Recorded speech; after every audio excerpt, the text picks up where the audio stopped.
السلام علیکم ورحمۃ اللہ وبرکاتہ۔ سورہ صف آیت نمبر 14 میں اللہ تبارک و تعالیٰ ارشاد فرماتا ہے، اے ایمان والو اللہ کے دین کے مددگار بن جاؤ، جیسے عیسی ابن مریم نے حواریوں سے فرمایا تھا کہ کون ہیں جو اللہ کی طرف ہو کر میرے مددگار ہیں؟ حواریوں نے کہا ہم اللہ کے دین کے مددگار ہیں۔ تو بنی اسرائیل سے ایک گروہ نے ایمان لایا اور ایک گروہ نے کفر کیا، تو ہم نے ایمان والوں کو ان کے دشمنوں پر مدد دی تو وہ غالب ہو گئے۔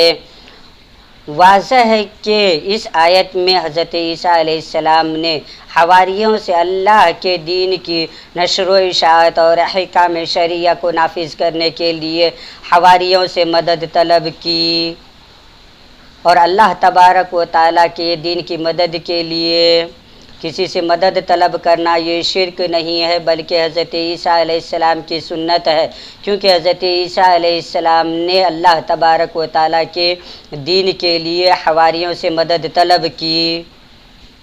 نعوذ باللہ، اگر ایسا اللہ کے سوا کسی سے مدد طلب کرنا کسی معاملے میں شرک ہوتا تو عیسی علیہ السلام پر وہابی اہل حدیث دیوبندی کیا حکم لگائیں گے؟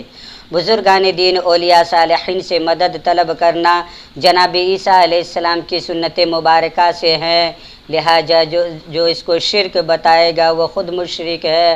اللہ تبارک